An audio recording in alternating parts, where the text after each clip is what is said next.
औज़ुबिल्लाहिमिनश्शैतानिर्रजीम बिस्मिल्लाहिर्रहमानिर्रहीम सुब्हानका ला इल्म लना इल्ला मा अल्लमतना इन्नका अंतल अलीमुल हकीम। अस्सलामु अलैकुम। आई होप कि आप सब लोग बिल्कुल ठीक होंगे और आप लोगों को आइडिया हो गया होगा कि आज सिर्फ मैं हूँ और मेरे साथ भी मैं ही हूँ क्योंकि लाइबा नहीं है।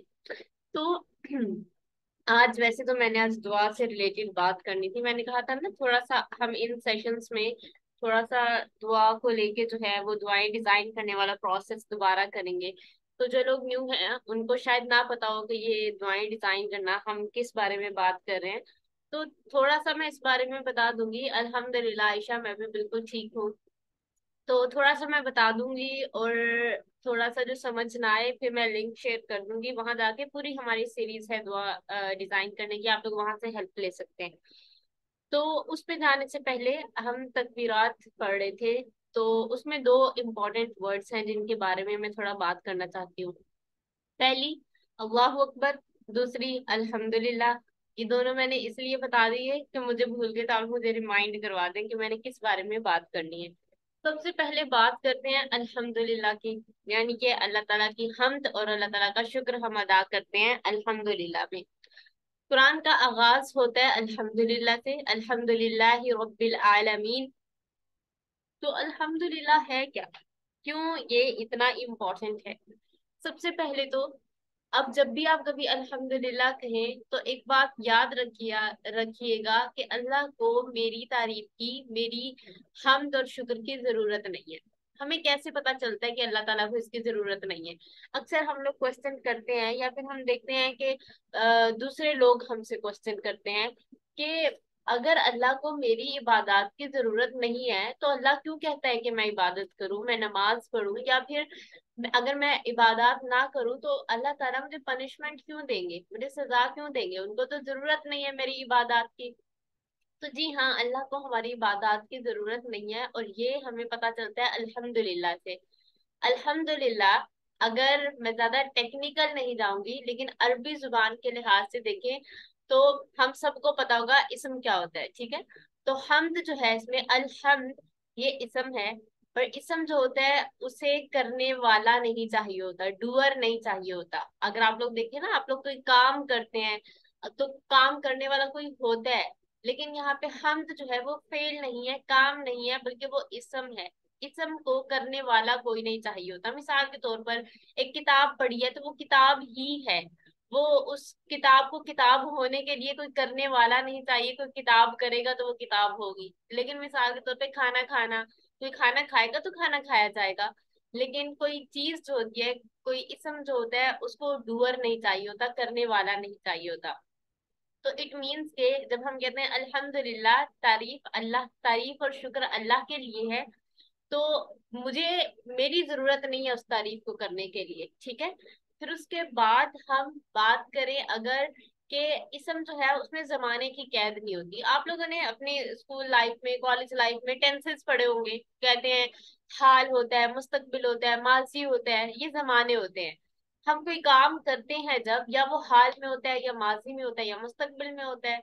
लेकिन इसम जो होता है ना, एक्शन के लिए टाइम चाहिए होता है, कोई काम के लिए वक्त जरूरत होती है कि माजी हाल मुस्तकबिल। अब अगर मैं अभी पढ़ा रही हूँ तो थोड़ी देर बाद मैं नहीं पढ़ा रही होंगी, तो मेरा पढ़ाने का अमल इस वक्त तक महदूद है। तो एक्शन जो है वो लिमिटेड होता है, वो टेम्परेरी होता है, ठीक है? वो आर्जी होता है। लेकिन अगर इसम की बात करें वो हमेशा होता है, वो मुस्तकिल होता है। मिसाल के तौर पर अगर एक किताब मैं यहाँ टेबल पे रख दूं, मैं अभी देखूं तो वो किताब है, मैं कल आकर देखूं वो तब भी किताब है, वो किताब हमेशा किताब ही रहेगी, वो बदल नहीं जाएगी। तो एक इसम हमेशा वही रहता है, उसके अंदर कोई चेंज नहीं आता। जबकि एक्शन बदल जाता है। आप अभी ये सेशन ले रहे हैं, थोड़ी देर बाद आप नहीं ले रहे होंगे, तो एक्शन बदल जाता है, जबकि इसम नहीं बदलता। फिर वापस आते हैं अल्हम्दुलिल्लाह पे। अल्हम्द इसम है। इसम होने से मुराद ये है अब कि इसको जमाना भी नहीं चाहिए, इसको वक्त भी नहीं चाहिए। जब अल्लाह ताला की तारीफ कल भी थी, आज भी है और हमेशा रहेगी, इसम होने से हमें ये बात समझ आती है। अगर यहाँ पे एक्शन होता ना कि मैं तारीफ करती हूँ अल्लाह की, इट मीन्स कि मैं अभी करती हूँ, हो सकता है बाद में ना करूँ, हो सकता है माजी में ना करती हूँ।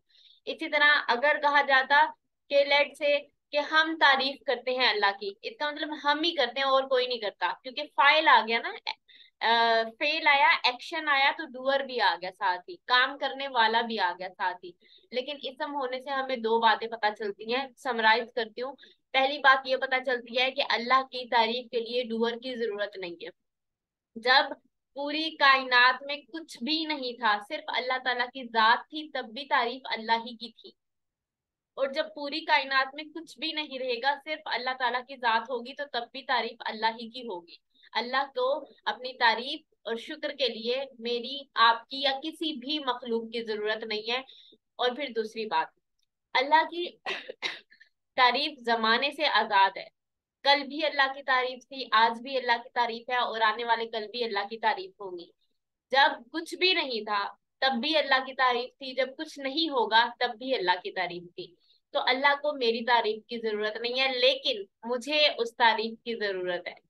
जब मैं ग्रेटिट्यूड शो करूंगी, शुक्रगुजारी शो करूंगी, हालांकि अल्लाह को मेरे शुक्र से या मेरी इबादत से कोई फायदा नहीं पहुंच रहा, लेकिन ये अल्लाह ताला की जात है, रहमान और रहीम है वो, जो कहते हैं अगर तुम मेरा शुक्र अदा करो तो मैं तुम्हें, एक बार शुक्र अदा करो, जरा सा शुक्र अदा करो, मैं तुम्हें बार बार बहुत बहुत ज्यादा मैं तुम्हें दूंगा।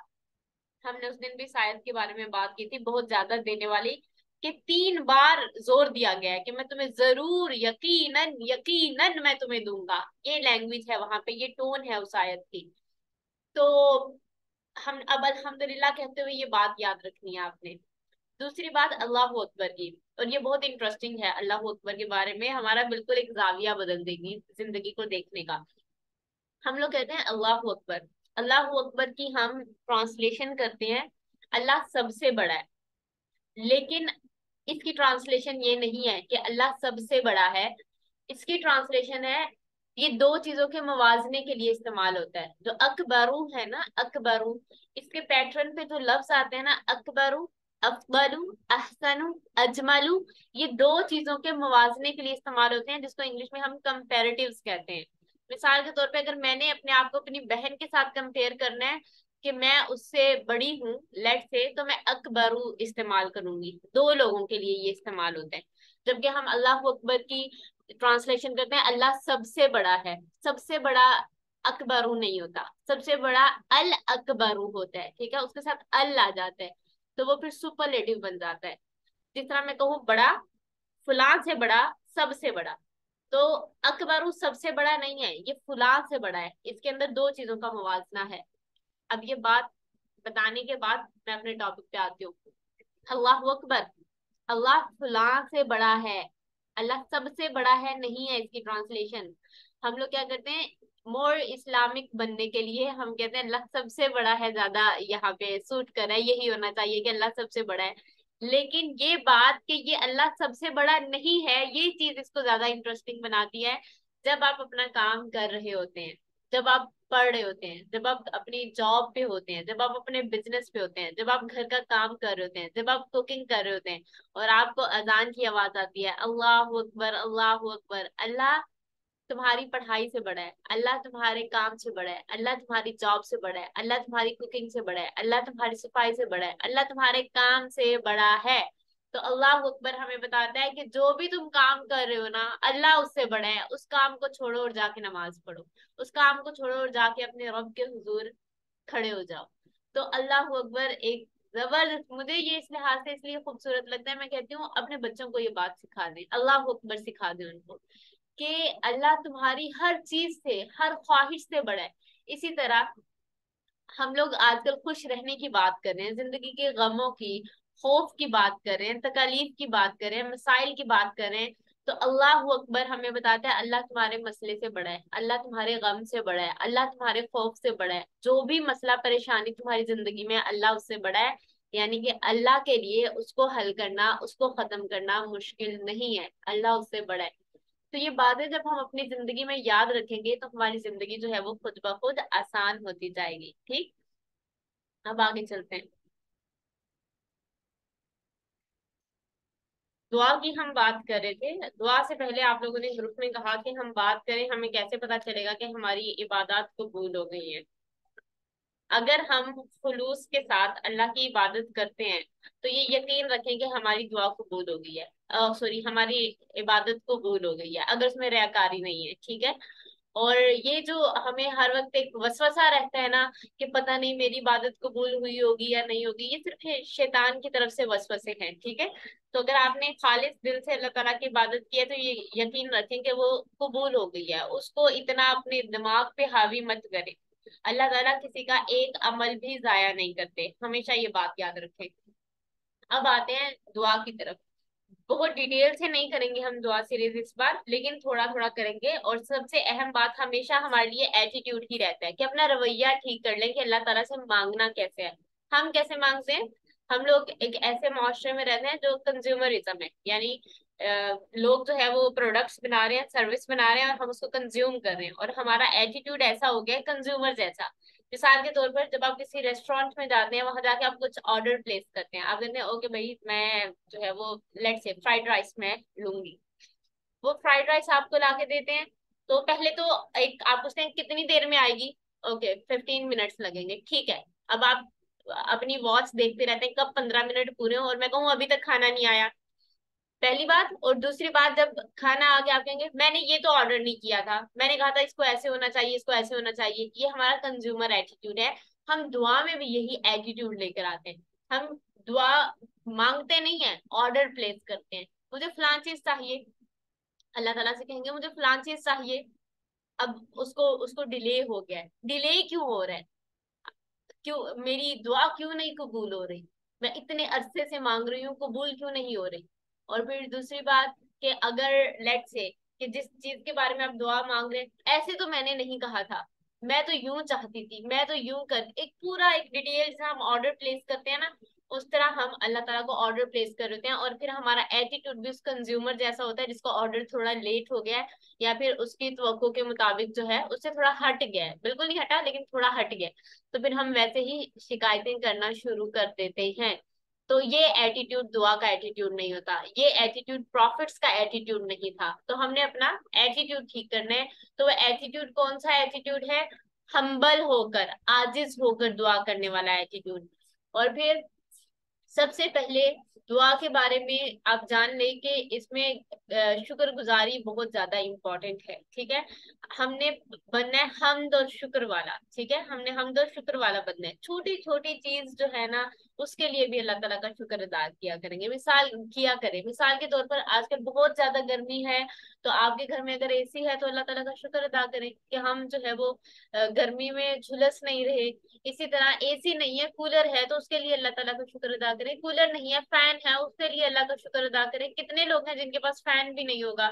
तो छोटी से छोटी चीज के लिए अल्लाह ताला का शुक्र अदा करें। अब गर्मियां हैं, ठंडा पानी जब आता है तो उसके लिए अल्लाह ताला का शुक्र अदा करें। जब आप ठंडा पानी पीते हैं उसके लिए शुक्र अदा करें। ठंडा ठंडे पानी से मुंह हाथ धोते हैं, नहाते हैं, उसके लिए अल्लाह का शुक्र अदा करें। कितने लोग हैं जिनको ये मैसर नहीं है? और आपको ये मिसालें अपने आसपास मिल जाएंगी जिन लोगों के घर फ्रिज नहीं है। आप देखेंगे आजकल तो थोड़ा हम इस तरह कनेक्टेड हो गए हैं कि एक दूसरे से मांग भी लेते हैं, वरना थोड़ा सा पीछे चले जाएं, जब फ्रिज वगैरह इतने कॉमन नहीं थे तो लोग, जहाँ एक तरफ लोग ठंडा पानी पीते थे वहां दूसरी तरफ लोग थे जो हर वक्त जो है वो गर्म पानी ही पीते थे, चाहे वो रमजान है, चाहे कुछ भी है, चाहे गर्मी है, चाहे सर्दी है, वो गर्म पानी ही पीते थे। तो ये चीज हमें शुक्रगुजार करें। इसी तरह सर्दियां आती हैं, आप अगर गर्म पानी से नहाते हैं तो उसके लिए अल्लाह ताला का शुक्र अदा करें, जो मैं बहुत ज्यादा करती हूँ, because I have a thing for water, कि मुझे पानी से थोड़ा कुछ होता है। तो गर्म पानी मुझे अच्छा लगता है इस लिहाज से, चाहे सर्दियों हो चाहे गर्मियों हो।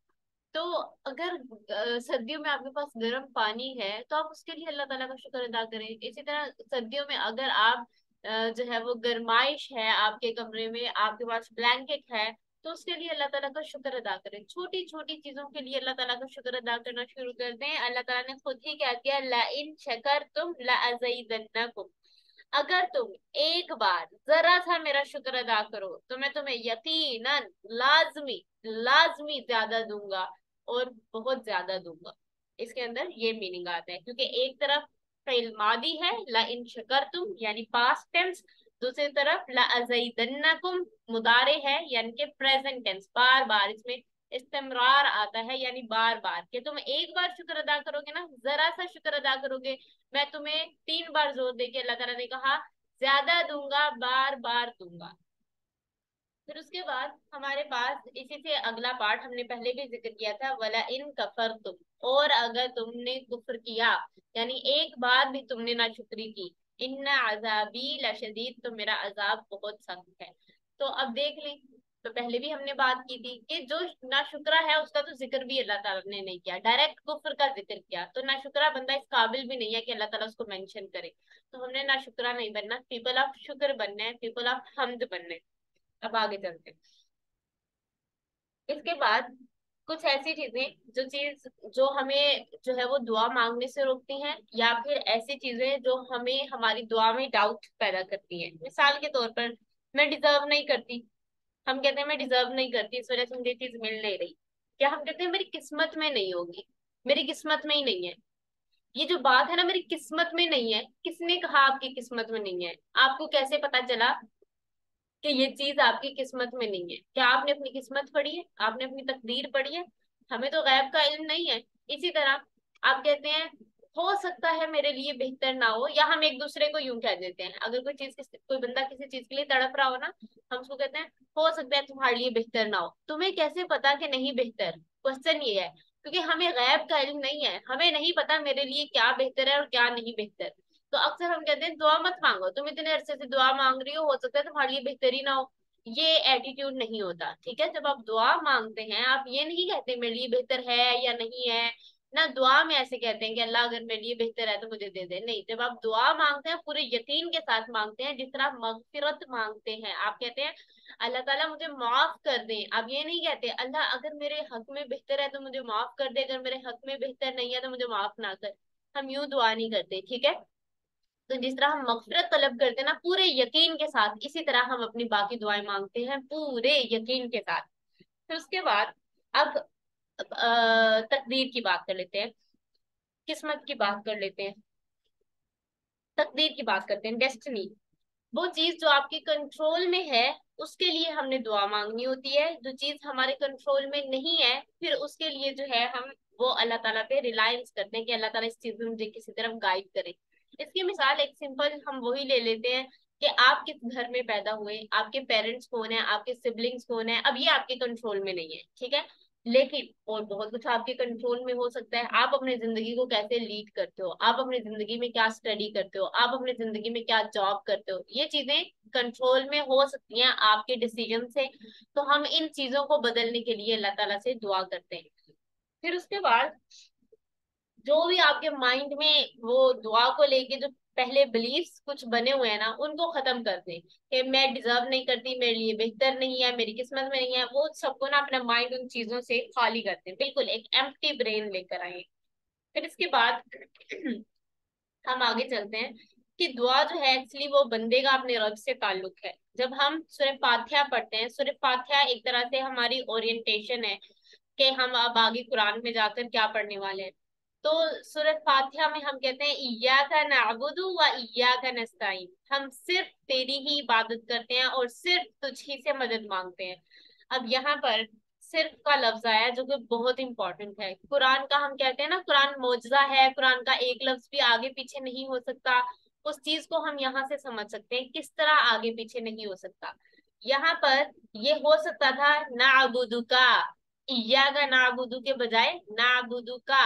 इसी तरह व इय्याका नस्ताइन के बजाय नस्ताइनु का बाद में आ सकता था, लेकिन का के बाद में आने से मतलब पे बहुत ज्यादा असर पड़ जाता।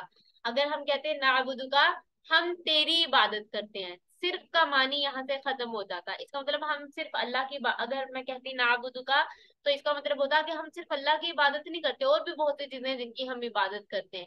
इसी तरह नस्ताइनु का, इसका मतलब है हम तुझसे मदद मांगते हैं। फिर इसका मतलब हम सिर्फ अल्लाह से मदद नहीं मांगते, हम और भी लोगों से मदद मांगते हैं। लेकिन अल्लाह ताला ने का को पहले रख दिया है, ठीक है? इय्याका नाबुदु व इय्याका नस्ताइन, सिर्फ तेरी इबादत, सिर्फ तुझी से मदद। ये जो सिर्फ का एटीट्यूड है ना, ये तौहीद का एटीट्यूड है। ये तौहीद हमने अपने अंदर इंटरनलाइज करनी है। अल्लाह ताला के सिवा, अल्लाह ताला ने इतना क्लियरली कह दिया कि सिर्फ मेरी इबादत, सिर्फ मुझसे मदद। फिर हम क्यों फुला फुला फुला से मदद मांगते हैं कि नहीं नहीं हम तो अल्लाह से ही मांग रहे हैं, फिर जो मर्जी जस्टिफाई कर ले उसको कि हम तो अल्लाह ही से मांग रहे हैं, फुला तो अल्लाह के नेक बंदे हैं, हम उनके थ्रू मांग रहे हैं। ये क्रिश्चियंस का बिलीफ है कि वो लोग कहते हैं कि हम लोग इतने नेक नहीं है, तो उन्होंने अपने और अल्लाह के दरमियान में अपने पॉप को रख लिया है। और वो कहते हैं कि पॉप जो है वो सबसे ऊंची पावर होती है, हम इस काबिल नहीं है कि डायरेक्ट अल्लाह से मांग सके, अल्लाह से बात कर सके, तो ये पॉप जो है हमारे बिहाफ पे अल्लाह से बात करेगा। ये ईसाइयों का अकीदा है, ये हमारा अकीदा नहीं है। कुरान में अल्लाह ताला क्लियरली कहते हैं तुम मुझे पुकारो, कहीं पे ये नहीं कहते तुम फुलां के जरिए मुझे पुकारो। डायरेक्ट बंदे का और अल्लाह का एक दूसरे के साथ ताल्लुक है।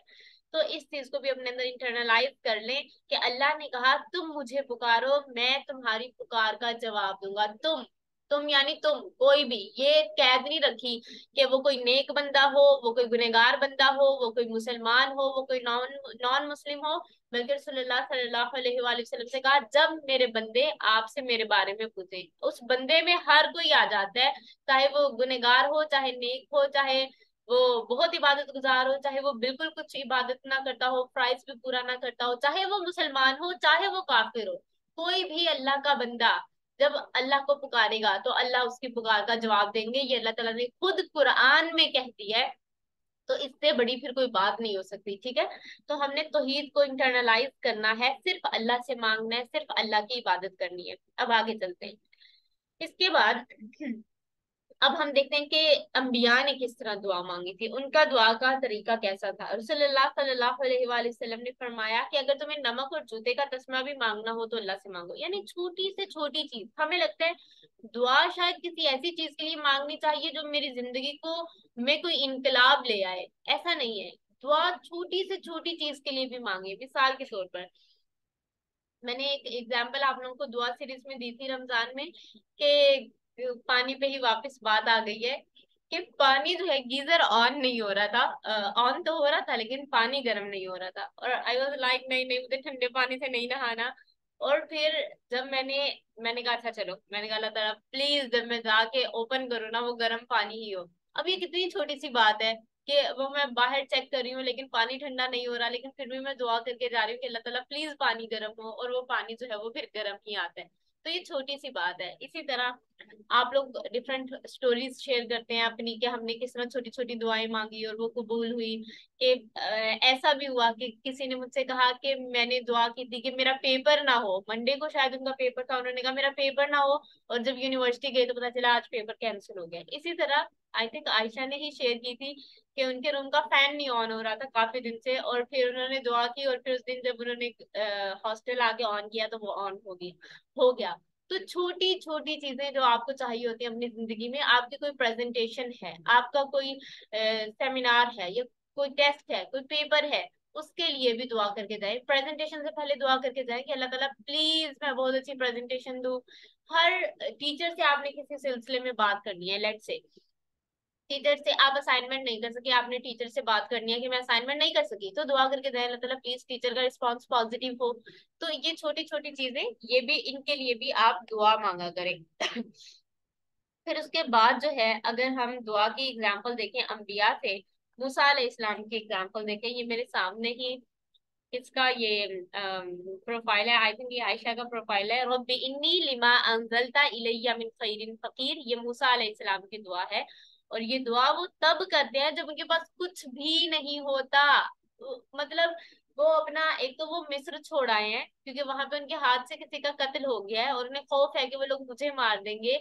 और फिर वो मदियन में आते हैं तो वहां ना तो उनके पास खाना है, ना उनके पास शेल्टर है, ना उनके पास कपड़ा है, ना पानी है, कुछ भी नहीं है उनके पास। और वो आते हैं और आकर वो जो दो बहनें हैं उनकी वो हेल्प करते हैं उनके जानवरों को पानी पिलाने में, और आके एक जगह साया होता है उस साये में बैठ जाते हैं। और साये में बैठ के ये दुआ कहते हैं कि ए मेरे रब, बेशक मैं जो भलाई भी तू मेरी तरफ नाजिल फरमाए मैं उसका मुहताज हूँ। क्या क्या भलाई उनकी तरफ आई है। उनके पास खाना नहीं है, उनके पास रहने को कोई जगह नहीं है, उनके पास पहनने को कुछ नहीं है।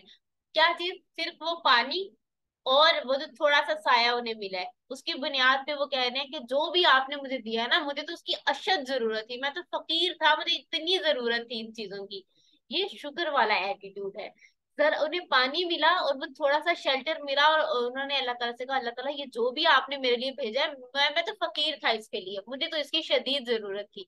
ये शुक्र वाला एटीट्यूड है। इसी तरह हम इब्राहिम अलैहिस्सलाम को देखते हैं, बात आ जाती है दोबारा उस पे कि क्या मेरी किस्मत में ये चीज है, क्या ये मेरे लिए बेहतर है। तो इब्राहिम अलैहिस्सलाम को हम देखते हैं, वो 80+ ईयर्स में जाके उनके यहाँ औलाद होती है। इट मीन्स कि बाकी साल वो औलाद के लिए दुआ करते रहे होंगे। कितने साल, कितनी ही दहाइयां होंगी वो औलाद के लिए दुआ करते रहे। क्या एक बार भी उन्होंने कहा होगा मुझे बस औलाद के लिए दुआ नहीं मांगनी चाहिए, हो सकता है मेरे लिए बेहतरी ना हो।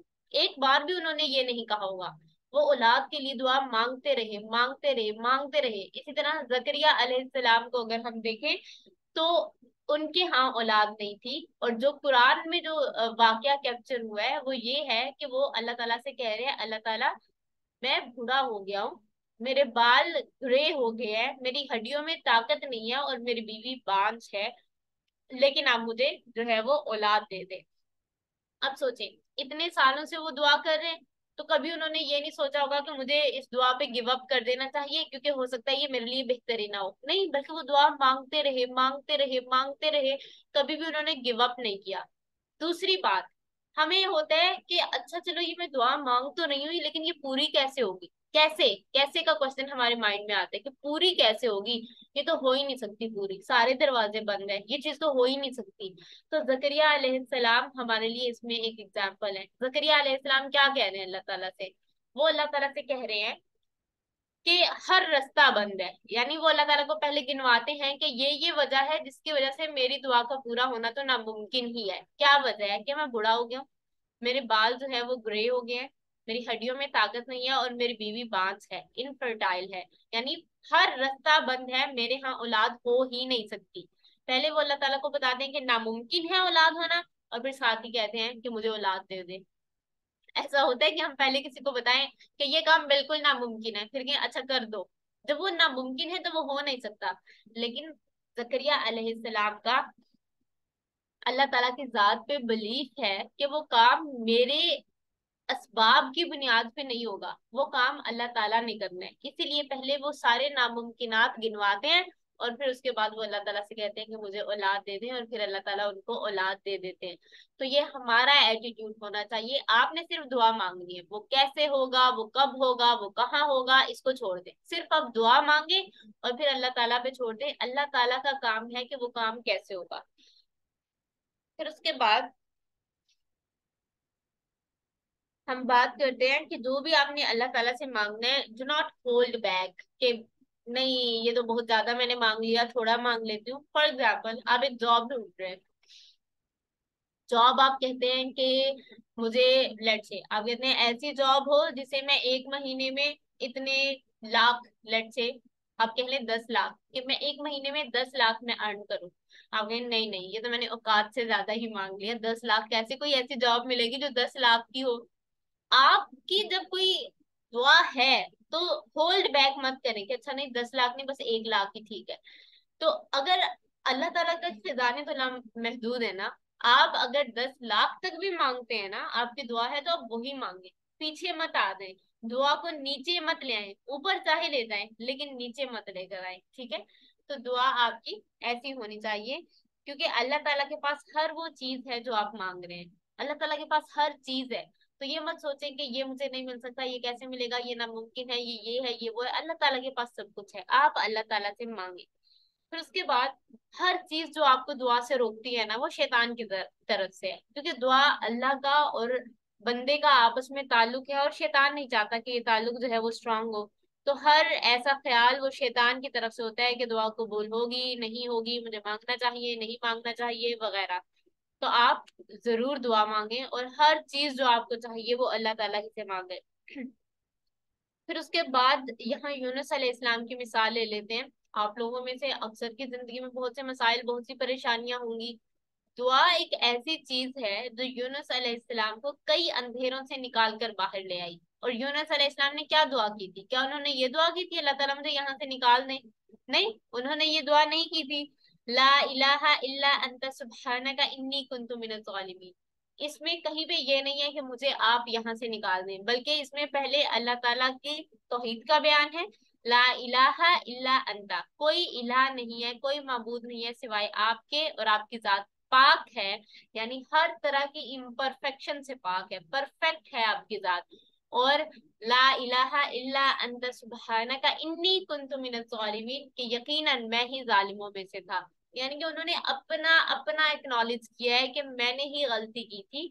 और फिर अल्लाह ताला यहाँ पे कहते हैं कि यहाँ पे रसूलुल्लाह सल्लल्लाहु अलैहि वसल्लम की एक हदीस मेंशन करूंगी कि, बल्कि हदीस नहीं, कुरान आयत ही है कि अगर यूनुस अलैहिस्सलाम, यूं मफहूम बता रही हूँ, अल्लाह ताला को ना पुकारते तो वो उस दिन तक वही मछली के पेट में रहते जब हम दोबारा जिंदा करते, यानी कि क्यामत के दिन तक वो वहीं पे रहते, उनको वहां से ना निकाला जाता।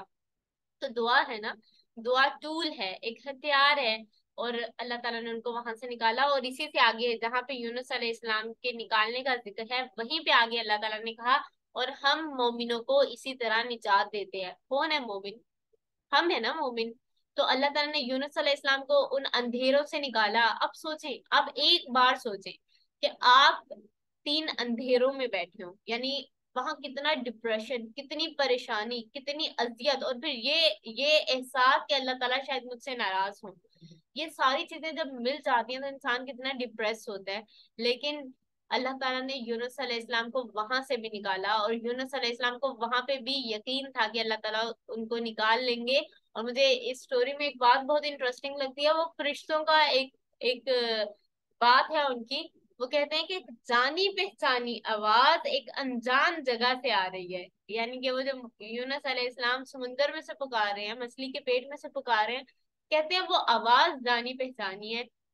यानी कि वो यूनुस अलैहिस्सलाम अल्लाह ताला को नबी थे तो अल्लाह ताला को अक्सर याद करते रहते थे, तो फरिश्तों को पता है ये आवाज हमने सुन रखी है, ये पता है हमें। लेकिन जो जगह जहां से ये आवाज आ रही है ना, वो अनजानी है, मतलब वहां से हमने ये आवाज पहले कभी नहीं सुनी।